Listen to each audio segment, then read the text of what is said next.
Now, how do we make that your reality? How do we get you on the right track to going down that path?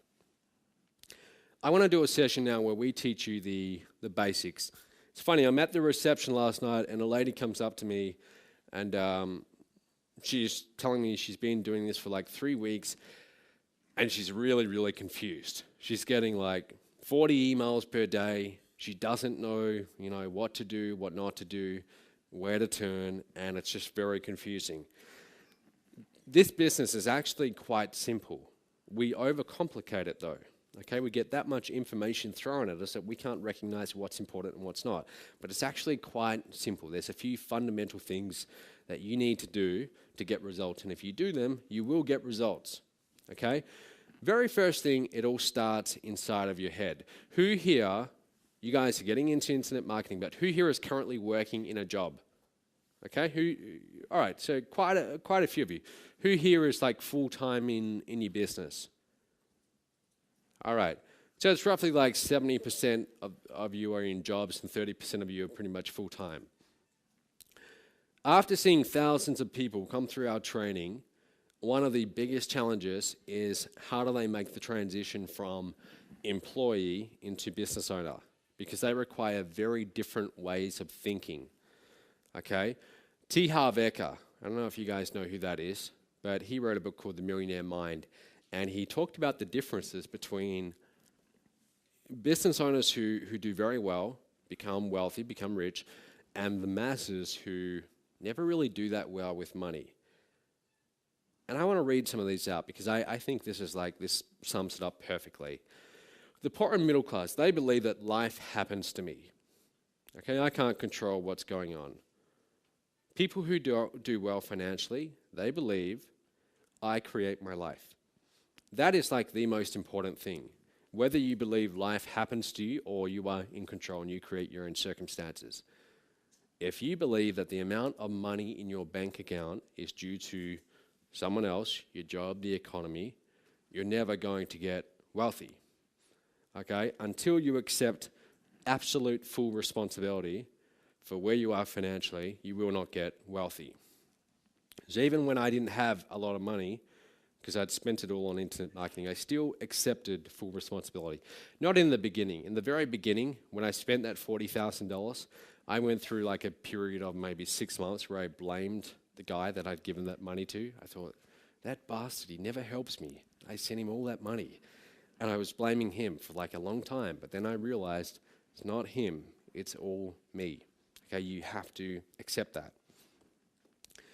The poor and middle class, they want to be rich. Everyone wants to be rich. That's why they buy lottery tickets. The people who do well, they are committed to being rich. There's a big, big difference. I come from a family of people who belong on the left side, okay? They think very much like that. Buy lottery tickets, etc. Okay? When the family that you were brought up in, I mean, that really conditions you, and those of us who were brought up with those beliefs, we have to snap out of them, okay? And that can be a real challenge. But you have to examine the way that you think, your own thoughts, and look at, am I in the poor and middle class, or am I thinking like someone who's going to do very well? They are poor receivers, okay? Have you ever noticed that some people, when you give them money or you give them something, they're almost uncomfortable getting it? They're like, oh no, that's too much. That's too much. Here, have some back. If you want to get wealthy, you've got to get very comfortable with receiving. Okay, you've got to get comfortable with accepting money. So if people want to pay you, you accept it, zero guilt. Okay? But it's worth looking at these two different ways of thinking because this underlays everything. Choosing the right people to learn from. Here's the deal. When you get started in this industry, you know a certain number of things. Okay, there's a little area, a little circle of what you know. So you might know how to send an email. You might know how to set up a lead capture page. But then there's a bigger area, okay? And you're aware of that. You're aware of those things, but you don't really know about them. You've heard of something called CPA marketing, cost per action marketing. You've heard of that. Or you've heard of SEO. search engine optimization, but you wouldn't know how to go and do it. So that's the area that you don't know about. But then there's this much, much bigger area of what you don't know, okay? That's where a mentor comes into play, okay? That's the area that you're not even aware you don't know about, okay? Because a good mentor, they've been there before you. A good mentor, they've actually gone down the path that you're about to go down, and they know that all the challenges that you're about to face, they've gone through them and they know how to solve them, okay? So you want to learn from people who have that, okay? They've actually done what you want to do. Now, let's begin. All right, so the first bit of cash that I want to give out, I want to ask you a question. And if you get this next thing, if you understand what I'm about to tell you, you fully understand it, then I'll consider, you can consider that whatever you invested to be here is a very, very good investment. If you get just this one lesson, this is the most important lesson in marketing, okay? What is, if we are going to sell online to the masses, what is the one thing that we need before anything else? And before you answer, let me pose this to you a different way. Here's my challenge. I'm going to give you the best copywriters in the world, people who write sales letters, charge over $100,000 to write a single sales letter. They are that good. They are that good. And you have the 5 best in the world at your disposal. On top of that, I'll give you the top 5 phone sales closers. Okay, these people can sell ice to an Eskimo. They are that good on the phone. And you have those 5 people. So you have this team of 10 people at your disposal and pretty much anything else that you want. Yet if you give me just one thing and one thing only, I'm going to outsell you every time. $20. What is it? Put up your hand. Hand first and then I'll pick you. No. No. Nope. You? No. You, David? Nope. Almost. No, no product. Nope. Nope. No. No, no, no. No. You're getting warmer. Getting warm. Give me one thing and I'll outsell you every time. Does anyone know? What is the one thing? What is the one thing that if I have, I'm going to outsell you every time, whatever you want to have? You can have the copywriters, the phone salespeople. No, I'm looking for, come on, 2 words. I'll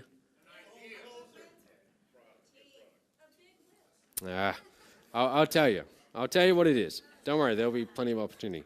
It is this. If you give me this one thing, I'm going to outsell you every single time. It's a starving crowd. Okay? If I have a starving crowd who actually wants to buy what I'm selling, I will outsell you every time. It doesn't matter if you have the best copywriters or the best marketers at your disposal working for you 24/7. It doesn't matter. If I have this, I'm going to outsell you every time. Let's take this literally. I want you to imagine this scenario, okay? Tonight, we have a dinner, like a party. Do you guys all know about that? I'll tell you, from 7 to 11 p.m. It's a private mastermind dinner. And later on today, I'll tell you how you can get invited. Make sure you leave tonight free. Those of you who are local, make sure you stick around. But from 7 to 11 p.m. in a room nearby, I'll be paying for your dinner if you're invited, okay? Again, I'll tell you later on how you can get invited. So you're going to have a feast and you're going to eat a lot of good food. Let's pretend that after this session tonight, you've had this big, big meal, and I bring you back in this room. You all have a seat, and then in front of me I have a table, and on this table there's the finest gourmet food. I mean, there's lobster, whatever you can imagine, like really, really nice food. And I stand up here on stage and I start pitching you this food, telling you, hey, you should really buy this food. And I even offer it for half price, telling you it's really good food. you've all just eaten, you're all full. So I might get a few sales. Okay, I might get a few sales. Let's imagine another scenario though. Let's imagine that next door we have the exact same size crowd next door, about 100 people. And for this experiment, I've been a little bit cruel. I put a chain and lock on the door, and I kept them in there for 5 days without food. But I gave them water. Okay, I gave them water, but by this point, they are so hungry, they're starting to look at each other. Okay, they are literally starving. So I pitch you guys the lobster, and I get maybe, whatever, like a few sales. But then I go next door, and I'm offering them McDonald's. But it's like, this is McDonald's after 171 days. That's a Happy Meal. It doesn't decompose. There's so many preservatives in it. Let's say this McDonald's is like almost 200 days old. It is disgusting. A homeless person would not want to touch this. And I have this big table of like 200-day-old McDonald's.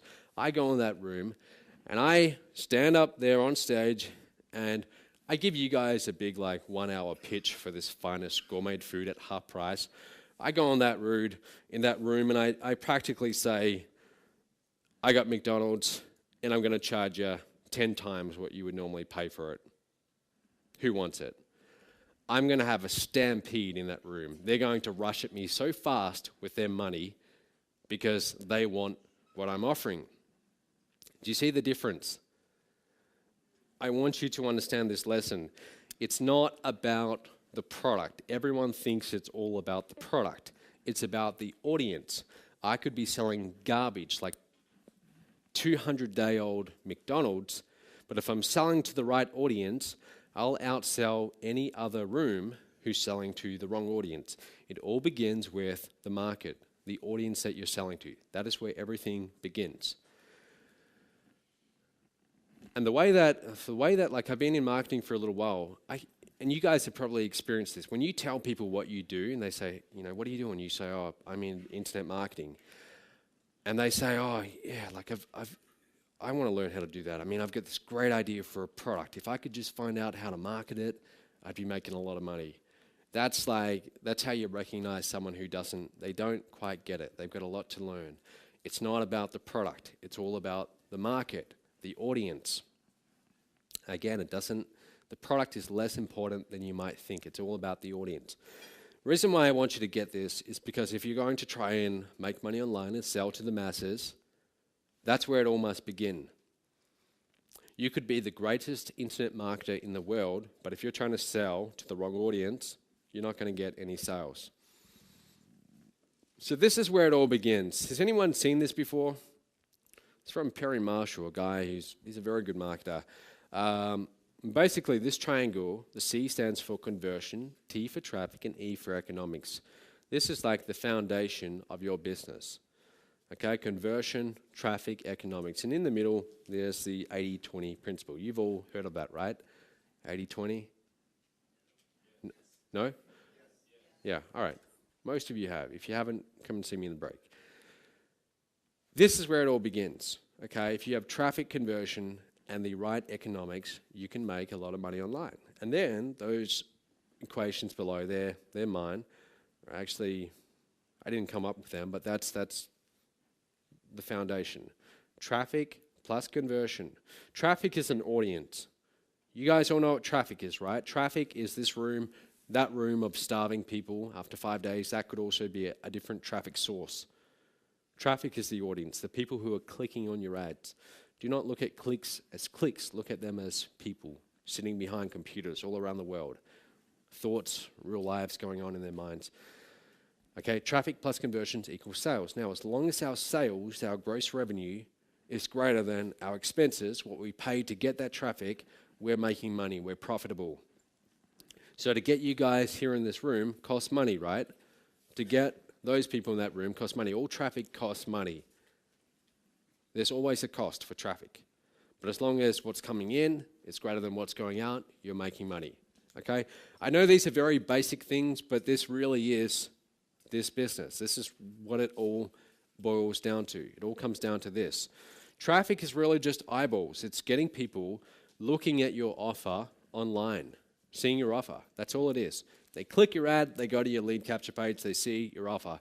But it's the right traffic. If there's one thing that annoys me, it doesn't really annoy me, but it just, when I see it, I realize that's a person who doesn't quite get it. Let's say you're on Facebook. Do you ever see people kind of bragging about how they get leads for like 15 cents or 20 cents? They talk about how they get free leads or free clicks. Have you ever seen that before? It shows that they don't get it, because they're talking about, hey, I'm getting really cheap clicks. Well, big deal.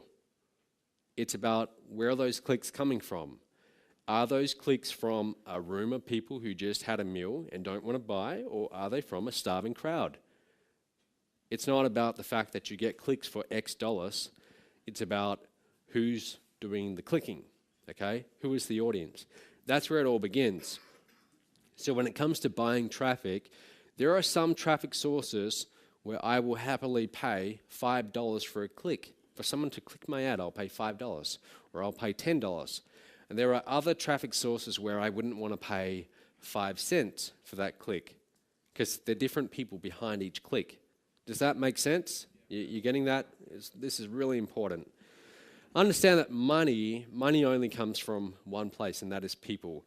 Do not look at, people look at internet marketing as if it's this thing where you sit down in front of your computer and your computer is going to magically spit out dollars, right? That's how they look at it. And I used to think about it like that too. I'd go and create my traffic campaigns, and that's how I'd look at it.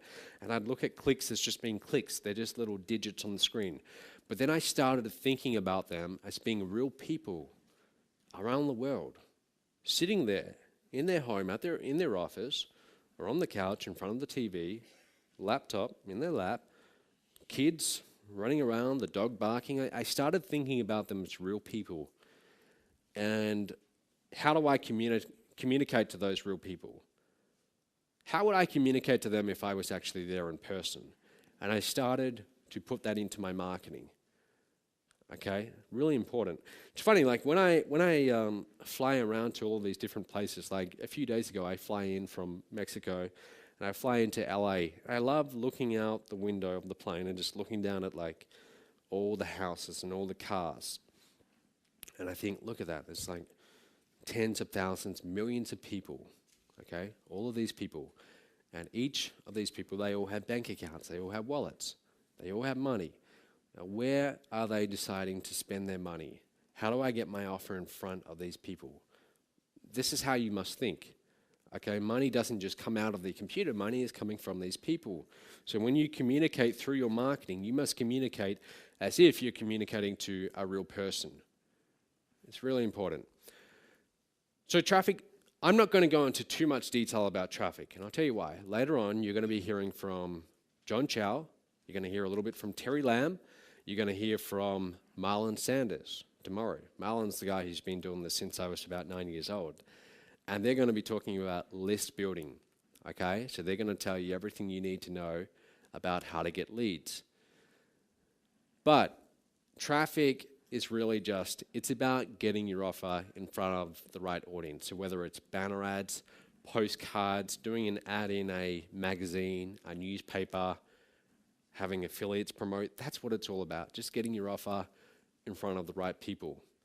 Now, what is conversion? Conversion, okay, so we have traffic. Remember, traffic plus conversions equals sales. Just because you have people in front of your offer or coming to your website, it doesn't mean you're going to make a lot of money.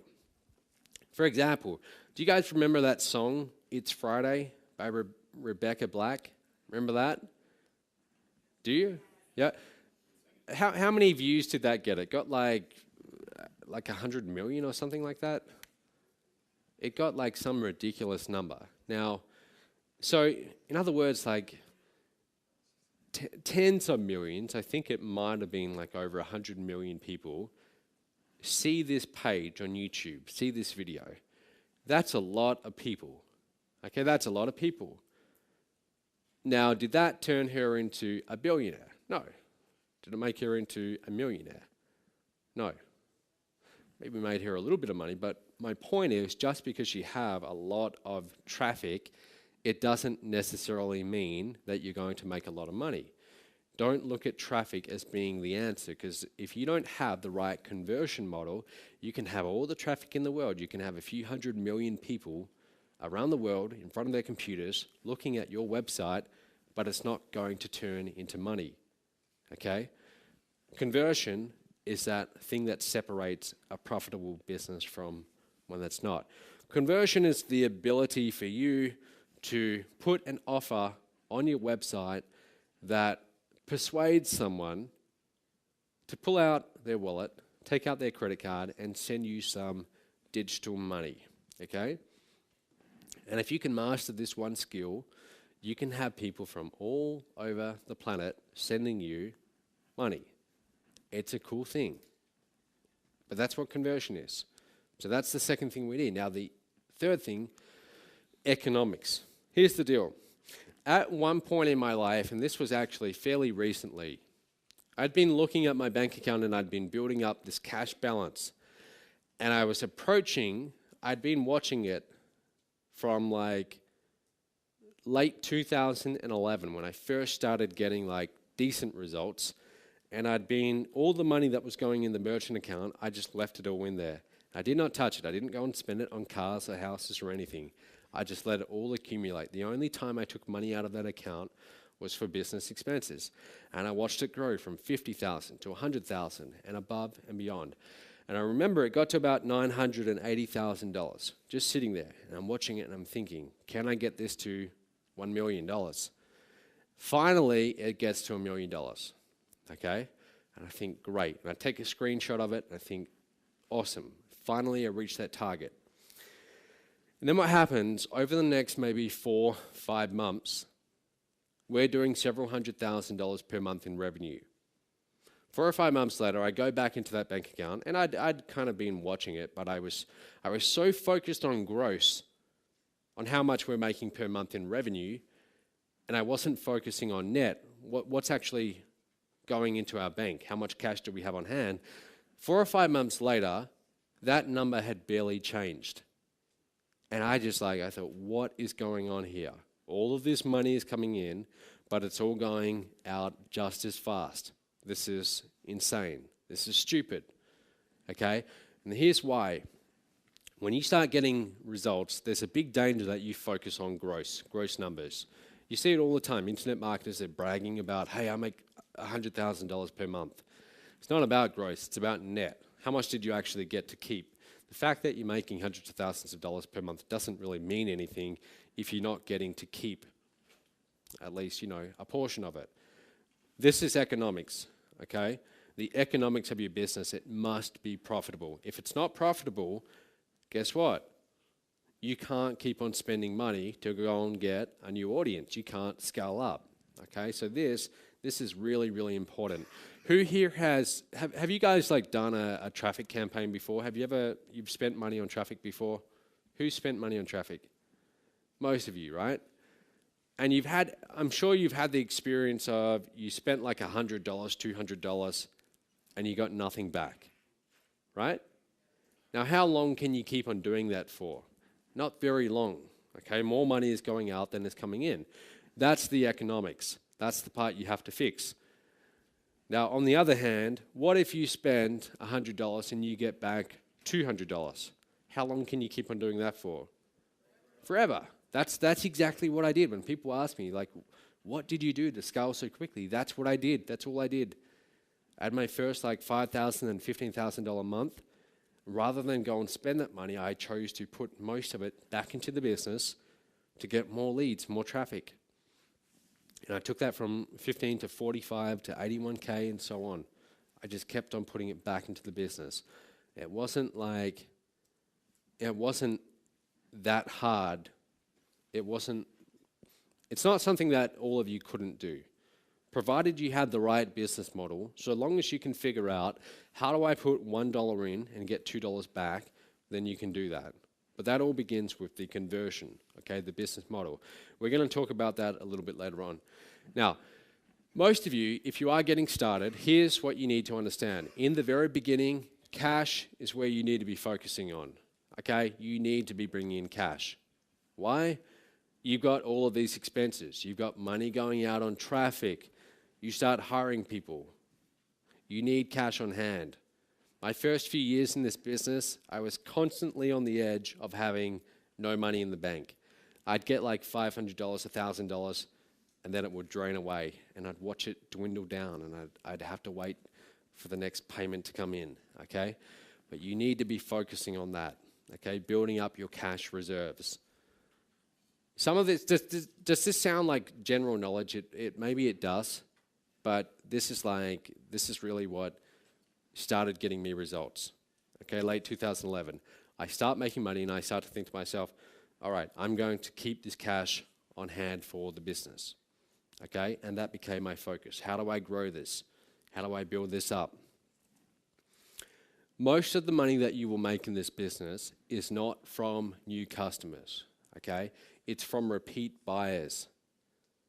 This was like, again, this is one of these epiphanies that I had. I realized that, hey, I can go and get new traffic and get new customers, but what is far, far easier is if I go to my existing customers and I sell them more products. I find additional ways to help them. Because by this point, now they trust me, now they know me, they've done one transaction with me that went well. Now we have that relationship, and now they're okay. It's much easier with getting that second sale than it is the first. The most expensive sale you will ever make is the first one, okay? This is what I do really well in my business. We get a customer, we don't just think, okay, now it's time to move on. We find additional ways to help them. So right now, we have customers in our database who are approaching about $100,000 spent with us, with my company. Think about that. How many of those would you need to start making $1 million per year? Not that many, right? So if you can find a way to help people at that level and keep on making repeat offers where they want to spend more and more with you, that's where your focus needs to be. A lot of people in internet marketing, they're so focused on going and getting new customers rather than maximizing their existing customer value. We're going to talk about that a little bit after the break, okay? For example, and here's the deal.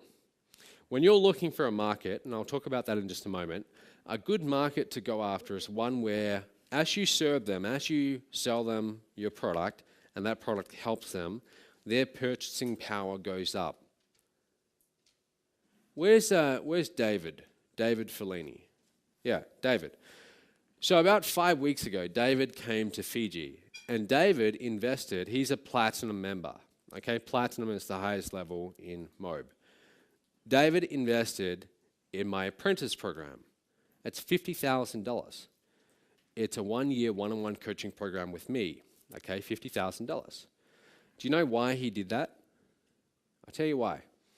In his first 4 or 5 weeks in MOB, okay, joining our business, he made $12,000 100% residually. When I say residual, I mean like literally he did not have to do anything. And the reason is he had someone in his organization who was a producer, and they started going and getting leads and sales, and David got the residual commissions on that. Okay? So I find a way to help him make money through our training. His purchasing power goes up. Now he feels more comfortable investing at the higher level. Do you see how that works? That's how you must do this industry. If you want to do well in this industry, you help people do well, you help them start getting results, you help them start making money. Only then will they feel more comfortable investing in your higher level programs. But that's how we do it. Okay, that's how you must do it. So choosing your market, this is like everything. Where do you start? Which market are you going to go in? You've got a lot of options here. You've got like the weight loss, fitness niche, multi-billion-dollar niche, big niche. You've got the make money niche or the business opportunity niche, beauty, anti-aging, lots of different niches available. I mean, just watch the infomercials late at night. You'll see all of these different niches out there. What you're looking for, guys, when you're choosing this niche that you're going to go and dominate in with your online business, you want to look for a niche where there's already competition. Competition's good. It means people are making money. Okay? You want to look for competition. Don't shy away from competition. Part of the reason why I chose the internet marketing niche, there is a lot of competition, yes, and I look at that as a plus, but also, when you are choosing a niche, it really, really, really helps if you understand your target market. Okay, if you understand what they're going through. Most of you right now, you are going through this right now, this whole internet marketing journey. You're trying to learn how to do internet marketing. You're going to seminars, you're buying products, you're sitting there at your computer each day. Some of you are getting results, some of you aren't, but you're going through the ups and downs. What you're doing right now, whether you realize it or not, is you are getting an education in your market, okay? Because you are your market. I'm very grateful that I spent my first 2 years really, really struggling in this niche because it taught me exactly who I'm marketing to. I know my prospect very well because I used to be my prospect. Okay? Do you see how that works? Everything you're going through, don't look at it as a burden, look at it as a gift. This is like the perfect market study that you're going through. So whatever you're experiencing right now, file it away because these things that you're going through, these will become your assets, your greatest assets in the future. Okay? Make sure you choose a niche that has the $1 million potential. Okay? So there's little tiny niches that don't quite support $1 million business. So make sure you have a big enough niche. The business opportunity, internet marketing niche, it's a massive niche. It's a multi-billion-dollar niche. Lots of money to be made here. Now, is this good? Are you guys getting value from this before I go on? All right, good. So here's the deal. In order to become wealthy, what we need to do, this is like the big kind of epiphany I had. So I'm mowing lawns. and I'm getting paid like $15 per hour. And I'd go and do my little job and I'm picking weeds, doing whatever they wanted me to do, like picking up like dog shit, stuff like that. That's what I'd have to do. It wasn't the greatest job. And I was doing that for like 3 years, trading my time for money. And I didn't really like it, but I liked at the end I'd get the $50 note for 3 hours usually, and then I'd go to the bank. I liked that part, but I didn't like trading my time because I thought it's only so many hours per day. There's a ceiling on what I'm doing. And I was doing this in like the most wealthy area in Perth. So I'm going into all of these big mansions, okay? These people making a lot of money, and I'm doing this manual labor, trading my time for money.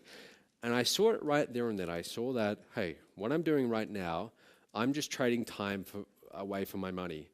And it's never going to get me where I want to go. You have to figure out how to transcend that raw exchange of time for money. That's what a business can do for you. That's why we create systems. We create systems because they can work independently of us. They don't require us to be there trading our time away. All right? This is what I started doing in 2011. I started creating systems. So for example, I think to myself, all right, I get someone on my list, on my email list. They opt in. Now they're on my list. I can write an email each day, or I can write a 15-day follow-up sequence that will be sent out automatically. That's a system. Or I can set up a webinar. I can do a live webinar every Wednesday night, or I can create a recording that plays every Wednesday night, whether I'm there or not. So I started creating automated webinars. And I know that probably sounds technical to some of you. That sounds like, how do you do that? It's not. I mean, you can figure this stuff out. Like, don't get caught up on the technical details. I'm just trying to tell you that focus on creating systems that work independently of you. Then what I started doing, at that point, I'm doing all the phone sales in my business. I start to think, well, this is great. I'm making okay money, but I'm working 14-hour days. How do I bring other people on board who can make calls for me and sell to my leads for me in exchange for a commission? And I start doing that. So now we have a phone team selling to our leads without me having to be there. That's a system. Do you see the difference? A system versus a job, okay? You become wealthy through creating systems. Next thing you need, when it comes to clicks, to getting traffic, you've got two choices. You can go paid or you can go free. Now, free is not really free because it takes your time, okay? You have to trade away your time. So, for example, making videos and putting them on YouTube, that's a way you can get traffic, but it requires your time, okay? Versus paid traffic. I'm going to recommend, even though I know John is going to be talking about how he gets a lot of free traffic, I go after paid traffic, and here's why. Here's the example I always give. Let's say, during the break, which will go on pretty soon, you want a Coke. Okay, so you go down to the first floor, and you find this vending machine, and it's kind of beaten up, it looks pretty old, and a can of Coke is $2. So you put in $2, and the vending machine gives you back $1.80. And you get a little bit annoyed, but you choose a cheaper drink. And you put in the $1.80 for this cheaper drink. And again, this vending machine gives you back less than you put in. Now it gives you back $1.60. Now you start getting annoyed and you hit the vending machine and you're thinking, hey, what's going on? This vending machine is eating my money. How long can you keep on doing that for? How long? Yeah, not very long though. You're going to run out pretty quickly. You're going to run out, within a few minutes. But let's say that you go upstairs and there's another vending machine and this one's brand new. And this time you put in $2. Instead of giving you a Coke, it gives you back $2.20. Okay? So you think, okay, well, I wanted a drink, but hey, that's okay, $2.20. So now you put in $2.20 to buy a bottle of Coke, a little bit more expensive. But now it gives you back $2.40. This vending machine is giving you back more than you're putting in. How long can you stand there in front of this vending machine? Forever. And you would, right? You would keep on putting money into it over and over and over again. If you can create a system online, which we will be talking about later on today, where it's able to take $1 and turn it into $1.20, and $1.20 and turn that into $1.40, and so on and so forth, that's how you scale up. That's how I did it. Okay, it started off, again, a few $1,000s a month, and I kept on reinvesting that money, putting it back into the vending machine. That's the whole goal of this. That's why I like paid traffic. Your list. So guys, you need to build an audience in this industry. Dan Kennedy calls it your herd. Okay, your herd. And he doesn't mean that in a derogatory way, but it's like you build your own herd, a group of followers. Okay, a group of people who you influence. Okay, that's what your list does. Who here has a list, an email list? Or you've started to build one, even if you only have a few leads? That's great. Okay, so starting to build your own list, very important. I started building mine in 2008, got my very first leads. I remember getting my very first lead from Google AdWords. I was right on the tail end of when that was still possible. And then getting to 100 leads, and that was like a big moment in history for me. I thought, wow, 100 leads. But it all starts there. Wherever you are right now, start building that list and email them every single day. Email them every single day, okay? And some people think, well, isn't that too much? Trust me, just do it every single day, okay? Make offers to them. Sell to them, but do it in a way where it's entertaining, where it's interesting, where they enjoy getting your emails. Keep it lively. You've got to have personality in your marketing. And the good news is you don't have to have a good personality. Okay, you don't. You need to, what you're really trying to do, the best marketers, polarize their audience. The best marketers will piss off a lot of people, like 95% of the people, but there will be 5% who love them, okay? Who will travel around the world to just be with them. That's what you want to do, okay? You want to polarize your audience. You're going to be hearing from Terry Lamb after lunch. Now, if you're on Terry's list, his emails are pretty edgy, okay? And he does that. Who here is here because of Terry?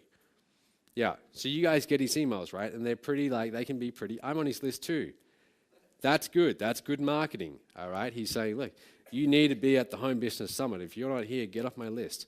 Like, it's kind of like that kind of attitude. And it works, right? It's obviously working for him.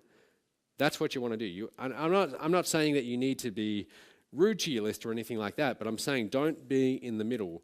Be one of the extremes, okay? You're not trying to appeal to everyone.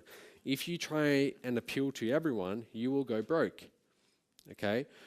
What you're trying to do is you're trying to appeal to maybe a small portion of that audience, okay? And they're really going to resonate with your message. Those are the people who are going to buy from you. Personal time management and focus, okay?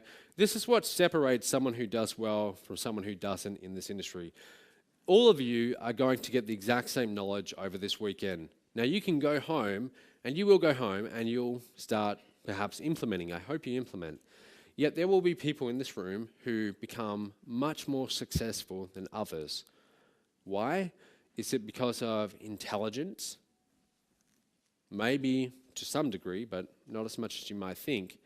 It's going to be more due to their own time management and their own focus. What do they spend their time doing? This is what really changed everything for me.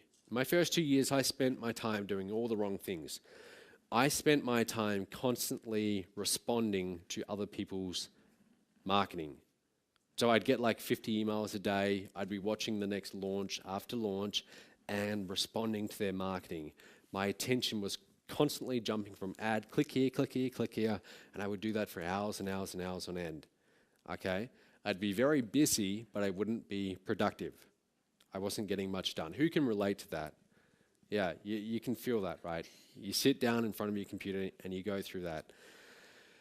What you need to do in the very beginning, here's what is essential. That first sale, you need to get that as fast as you can. Okay, you need to get that sale as soon as you can. Here's why. Number one, for the cash, obviously the resources, you need resources to build your business. But number two, it's psychological.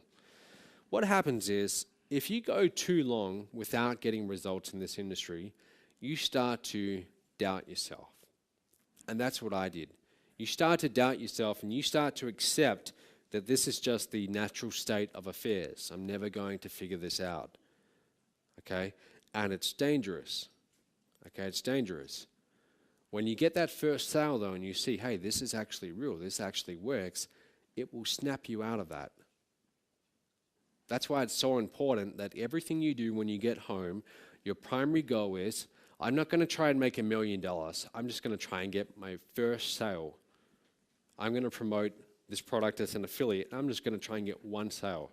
That's all you focus on. Just focus on that one thing. Focus on making that very first sale. That's it. So what you should and shouldn't be doing. Here's the difference between someone who does well in this industry and someone who doesn't. It's where you're spending your time, okay? So if you spend your time doing activities that actually bring in revenue into your business, you're going to do well. For example, writing an email to your list and promoting a product. That's going to bring in the revenue, okay? That's going to get you sales if you do it enough and you do it to the right audience. Putting on a webinar, okay? Some of you haven't done a webinar before. For some of you, you're thinking, what's a webinar?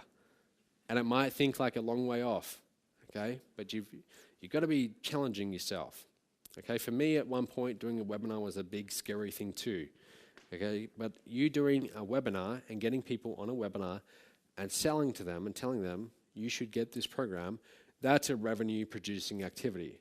That is time well spent. Getting new traffic, talking on the phone one-on-one to a prospect, and actually selling. That's a revenue-producing activity. This is where your focus needs to be in your business. What doesn't bring in revenue is you studying course after course after course, thinking that you must know everything before you go and take action. That will keep you broke, okay? Doing admin, bookkeeping. Do you know I didn't pay taxes for about 3 years when I started this business. Not on purpose, but because I was so focused on building the business that I thought I'll do all the bookwork later. And I wasn't bringing in that much money anyway. I thought, well, what taxes? But only recently did we get up to date. But my point is, your focus needs to be in the right areas.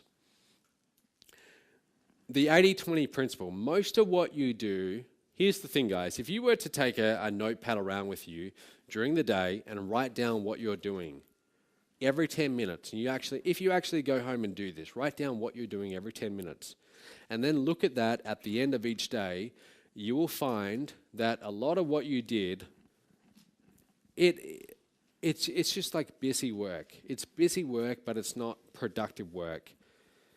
In your business, you are either swimming forwards or you're treading water, okay?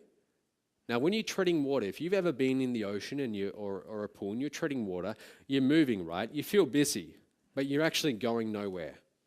That's what checking email, checking Facebook, that's what that is. That's treading water. Now, you can do that for a little while, but if you keep on doing that, sooner or later, you will drown. You will get that tired that you will drown, okay? And that is equivalent to people coming into this industry 3 months later, dropping out, okay? They drown. They spend all their time treading water. You need to be swimming forwards. Swimming forwards is focusing on activities that actually bring in the revenue, okay? It's not doing the trivial many, it's doing the vital few. The vital few, those few activities that actually move you forwards in your business. And here's the deal, guys. When it comes to startups, and make no mistake about it, this is a startup, okay? What you're about to embark upon, this is your startup. It's going to be very, very messy. It's going to be very messy. And this is what like people don't get. When I like started getting results in 2011, I asked you before, you all know Jonathan Budd, right? I had promoted for Jonathan, and we started to become friends, okay? And he had made millions of dollars, and here I was, I'd only just started getting half-decent results. And I started working with him to help him in his own business and doing my business on the side. So I saw the inside of his business. This is a guy who was doing millions of dollars. And I saw that it was chaos. It was very, very messy. And that was like an eye-opening moment. I saw, wow, this is what it's like. This is what success looks like. I've been afraid of this for so long. I've been thinking that I need to get everything, I need to know everything before I go and execute. But when I saw what he was doing, I saw this is just a guy who just executes, and he makes a ton of mistakes along the way, but he's just constantly in action mode. And I started applying that to my own business. And those people who are in my business today or working behind the scenes, and there's a few of you here, you will attest to this. You will know it's very, very messy. So what you see, you know, when you get the emails and so on, it might look like it's fairly organized, but behind the scenes, it's very messy. You have to get used to that. Don't be afraid of that. Don't be afraid of it being messy. Accept it. That's just how it's going to be. If you want to get to $1 million in this industry, it's going to be messy. You're going to make a lot of mistakes along the way. I love this little line. As entrepreneurs, we're like literally building the plane as we fly it. That's how it feels at times. Okay? We're just like moments away from crashing. And you've got to embrace that. I'm not saying you need to be reckless, but that feeling of not having all the answers, embrace it. Okay? When you embrace it, that's when you start getting momentum in your business. That's when you start moving forwards. At each stage that you go through as you build this up, and I can see a few of you, I know we're going to take a break in about 5 minutes, guys. At each stage as you build this up, it's different, okay? In the very beginning, when you're getting to your first like $10,000 a month, $50,000 a month, it's going to be chaos, okay? It's going to be chaos. It's going to be very messy. Don't be afraid of that. As you build it up, you're going to start to bring people on board to help you out, and you're going to start to have more structure in place. And then it goes to rapid growth and then continuous growth, and it gets bigger and bigger.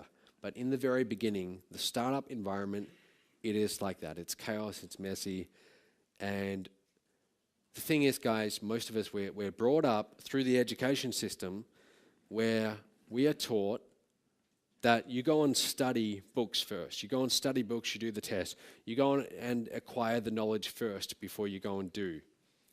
That's why I struggled for my first 2 years. I was in my 4th year at university. I mean, I'd been through like the last decade, I'd been in the education system, and I'd been trained that that's what you do. You study, you get all the answers before you even think about doing. And I tried applying that to internet marketing, it doesn't work. And then I switched my approach and I thought, okay, how about if I just go and do? And I figure it out along the way. And I make a ton of mistakes, and it's very messy, but that's what I'm going to try. And that's when things started to change. Your focus in the very beginning, everything you do must be about making sales. And I know I probably sound like a broken record here just telling you this over and over, but this is truly like, this must permeate everything you do. Everything you do in the beginning must be about, how do I sell more products? Look at people like Richard Branson, for example.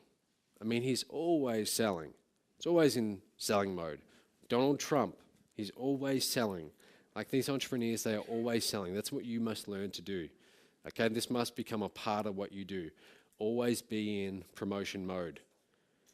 Now, a big question I get, and a few people asked me this last night, how much time do you need to put into this? How much time do you need to be dedicating to your business? And my answer is that it really depends. It's possible for you to get to 10,000, 50,000 a month working a few hours per day if you are working on the right things. Okay, it's possible. But if you want to take this to millions and millions and millions of dollars per year, this will require an absolute dedication from you. Okay? And some people look at that and they think, well, I don't want to do that. That looks like a lot of work. And here's the deal. Here's what I learned. If you look at this as work, then you're going to have a hard time getting results. You cannot look at this as work. You must learn to love this. I mean, like for me, doing marketing, it's always on my mind. My business is like always on my mind. It's like one of the most important things in my life. And if you want those kind of results, that's how you must think about your business. You must learn to love it, okay? Richard Branson, I don't think of work as work and play as play. It's all living. Like there's no clear lines. It's not 9 to 5 anymore. When I look at my business, like I'm always in that mode, what's going on in the business, okay? I'm always thinking about it. This is how you must learn to think and relate to your own business. Now, I don't know if you guys are interested in this, but if you are wondering, like, what do you do in a typical day to do the kind of numbers that you're doing? What's your typical day look like? I want to just tell you this. And are you guys interested in this, or do you want me to skip over it? You want to know? All right. So this is like the earliest I've been up in about 5 weeks. I woke up at 7 a.m. this morning, and it was very painful. Normally, I wake up at like 11 a.m., and that's when I start my day, because I sleep late. But I wake up, and I go to the office. And I'll talk about that in just a moment. I have an office. It's only 5 minutes away, but I go to the office. First thing I do, I go and get my coffee. I need my coffee, and I sip it all throughout the day. I have to have that coffee. It's like a habit. And the first thing I do, I sit down in front of my computer, and I check my emails. I check my Facebook. This is not what most time management people tell you to do, but that's what I do. And I check my numbers. I want to know what were our sales overnight. Now, you need to do that too. You need to be checking your numbers. You might think, well, what if I don't have any numbers to check? You need to still start doing it. That's how you're going to train your mind to focus on, are we moving forward? Are we bringing in revenue? Okay? But that's what I do. And I'll talk to the key people on my team. I'll email my list. I'm always thinking about that. The most valuable asset that you have in this business is the relationship with your list. I can't tell you the number of times when I hear people tell me, oh, Matt, I brought some leads from you, okay, and I got like 500, 1,000 leads on my list, and then I ask them, have you been emailing them? And they say, well, not really. And I say, well, how long's it been? And they say, well, it's actually been about 5 weeks. Should I start emailing? And by that point, I'm like, well, that list is pretty much dead. Your list is an organic thing, okay? And the relationship between you and your list it is organic. It's either improving or it's degrading. It's never static. And you must keep it alive. That's why I say you must email your list every day. At least do it at least 4 times, 5 times per week in this niche. Keep it alive, because that relationship, if you don't email them, they'll start to forget who you are. That relationship will be damaged. Okay, that relationship is money. That's everything. Okay, so I'll email my list. That's very important to me. I will create new products, create new offers. That's a revenue producing activity. See, this is something I do these days. I didn't used to do this 4 years ago or 2 years ago because I didn't know any better. I'm not saying that you guys need to go and do this. I'm not saying you need to go and create products. What I am saying, though, is that your priority when you sit down to work each day must be what's going to move the business forwards, what's going to bring in revenue, okay, what's going to move us forwards. Improving our current sales funnels, improving the conversion model, very, very important, okay? Now, around 3 or 4 p.m., I'll go and get lunch, okay? Whatever I do, I go to Subway, whatever, and I eat at my desk, and I'll watch YouTube, but it'll be something about this business, okay? It won't just be, sometimes it is, sometimes it's just time-wasting stuff, but that's what I do. And then at 6:30, then I'll work to 6:30 p.m., I go home, go for my run, have dinner, and then I'm back in the office, and I'll work through to 11 or 12, okay? Most of you probably wouldn't want this life. And people would maybe want the money, but they wouldn't want the life, okay? Here's the thing though, I tell you this because this is what I do. I love what I do. I love internet marketing. I love having this, my daily routine, 7 days a week, even Sundays. This is what I want to do, all right? I love doing the business. You must learn to really love your business. You must become that passionate about it that you're always thinking about it. So I get home, I'll usually, I'll watch a movie or something like that, but I always have my laptop open and I'm always thinking about the business. That's a typical day in my life. Now, you don't have to be putting in those kind of hours, okay? You don't have to at all. And over this weekend, I'm going to show you a few ways where you can still get the results you want, whether it's 10,000, 20,000 a month, whatever you're aiming for, without having to, live this kind of life where you're putting in 12 hours per day. But I just show you this because if you want to take this all the way to millions and millions of dollars per year, this is the kind of dedication that you must be willing to put in. Not too many people really tell you that because it's not something people like to hear, but that's the truth. Your environment. A key turning point for me around that time of late 2011 was when I decided I need to start taking this business a little bit more seriously. I need to get out of my bedroom, because up until that point, I'm working out of my bedroom.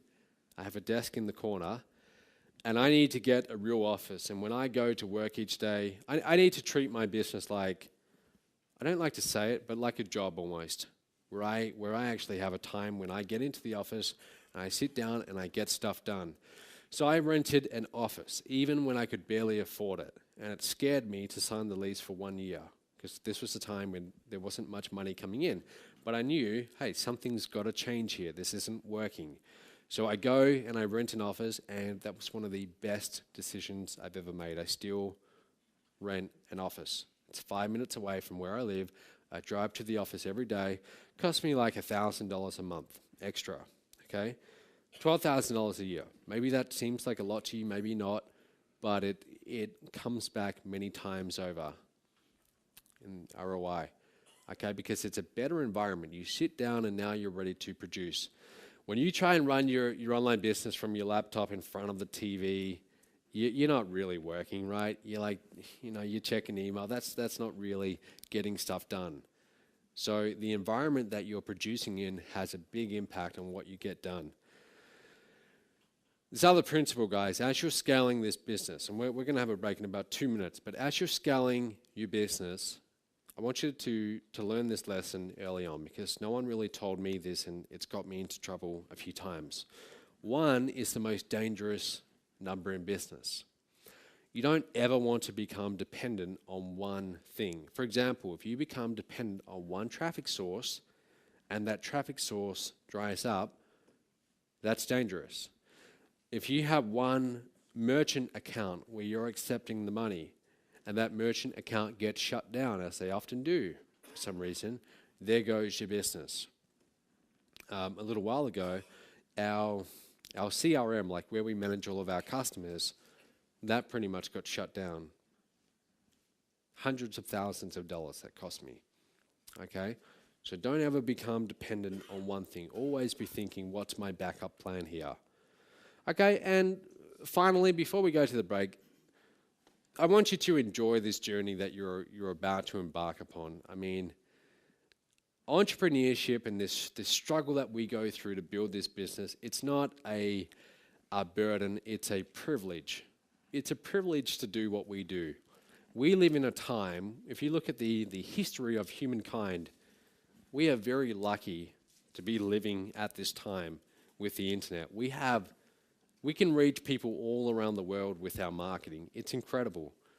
So we're very lucky, and look at this. This is fun. Look at this journey as something that it's something to enjoy. Don't look at this as a struggle.